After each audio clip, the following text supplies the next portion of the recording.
I've made such a mess. Look at this. I've thrown everything around. My mother would be so unhappy with me. Our next guest, you know, is the newest member of the Caesars Entertainment team. She's been with Caesars for only a few months, but she comes with years of experience, which unfortunately disqualifies her as Rookie of the Year. And she was so forward to looking at that trophy. She's filled 12 sales positions, most recently as an area sales leader down in San Diego. This is invaluable knowledge. This is just building relationships, all of them. She has a bachelor's of science in business management and an MBA in marketing, so clearly not just another pretty face. Folks, please join me in welcoming Director of In-Market Sales for the Western region, the ever-popular Stacey Hayashi. Yes. And don't you look lovely. These sensible shoes and everything. Thank you, thank you, thank you, thank you. See, I get to kiss the girls. This is such a good job. So, new job, new place. Yeah. People seem nice, but you never really know. What's the, yeah, I won't leave the room. So far, people are great, and the job is great, Ian. Thank you. All right, if you want to play it that way.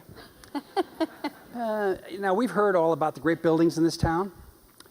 We learned about your organization's really unique structure, your 8-stop strategy, your wonderful Meeting Diamond program. To me, it doesn't seem like there's a lot more you could tell us, but what can you bring to the party today? Well, I'm here today to talk about one of our most important assets, and that's our people.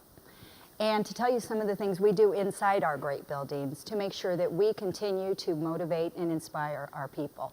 Don talked a little bit about the Meeting Diamond program and how this program benefits our meeting planners. This also helps our people and helps keep our employees engaged. Well, he was pretty thorough with that, and it's truly important because meeting planning, well, at least as far as I'm concerned, has got to be the hardest job in existence. And truly, I say that to suck up to you all and get you to like me as much as I possibly can. But seriously, it's a terribly difficult job. I take part in all sorts of events, and I wouldn't and could not be a meeting planner. So I would imagine that a big part of your job is to make their jobs easier. Oh, absolutely, absolutely. That's part of our job. And we want meeting planners to know that we're going to take care of their boards and their bosses, their attendees, and of course take care of them. And one of the ways we're going to make sure we do this is to make sure that we have the right people on our team to provide that great service. Well, lots of companies talk about great service, but like so many of us in this room, I basically live in hotels. And it seems to me that many of the service jobs in a hotel don't require much, really, of any specialized experience or skill. You know, can I carry your bag, sir? Do you want me to call you a cab? Can you give me the cell phone number of that Chippendale dancer? You know, it's like basic stuff. I mean, assuming that that's the case, that's funny, huh? Assuming that that's the case, how much difference really does like one warm body make over another?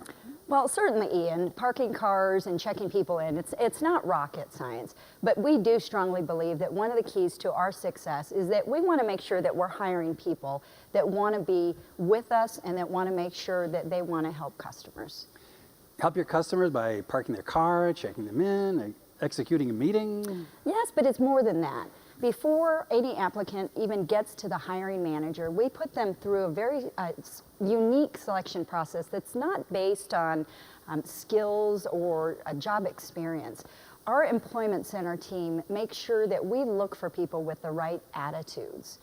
So to get to the next stage in the hiring process, we look for individuals who are upbeat and positive and friendly. And those are things that we just can't teach. And that's how we hire our folks. So you work from the premise that you can't teach attitude and then look for people with the right attitude, then teach them the job. That's exactly right.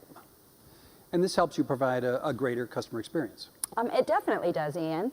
Getting the right folks on the bus, as we say, is step one. Then we take it one step further by having an employee and incentive program that's really designed to make sure that we motivate and engage our team to constantly strive to provide great service. Tell us a little bit about that. Our program is called Meeting Service.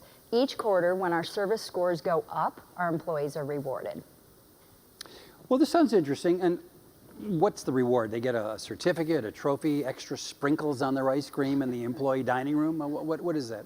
We reward our employees with incentive points. It's those same incentive points that Don talked about with our Meeting Diamond program. Okay. So our employees get to get all sorts of good stuff with their points. So the better the customer service, the more points they get, the more points, the more stuff. I love stuff. I'm crazy about stuff. Swag, I love stuff. What kind of stuff? Tell me what kind of stuff they get. They can get everything from electronics to beauty products to jewelry, furniture, household items, you name it. We've got a catalog with over 10,000 items that they can choose from. Major league stuff. That's great, great stuff. Yeah, and the really great thing is that our program, the rewards are not tied to financial results. The points are paid based solely on service scores. So even if the hotel doesn't make budget, the service scores. Lots of companies out there have service programs, but there aren't many out there that have programs that every employee gets based solely on service, regardless of profits. Let me ask you this, Stacey. When the economy tanked and times got tough, I'm sure it was tempting to pull the rug out from under those rewards, cut back, but Caesars continued to make those payments. Yes, we did. And many companies do look at employee benefits and incentive programs in the depths of a recession or maybe when the company's not performing. We actually expanded our program because we want to make sure that our team knows how important this is for all of us.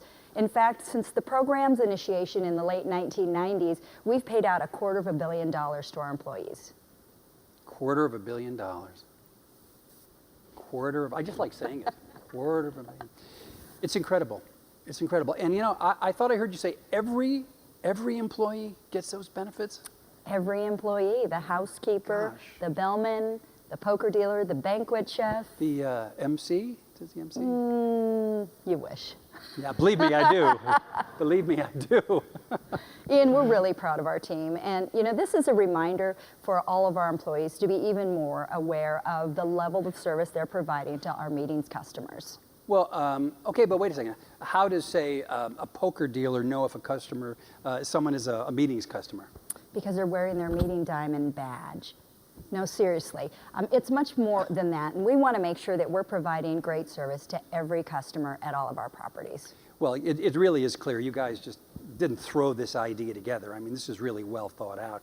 You take care of the customers by taking care of your employees, except for the MCs, of course. Stacey, thank you so much for being here with us. Stacey Hayashi, ladies and gentlemen. All right. Thanks.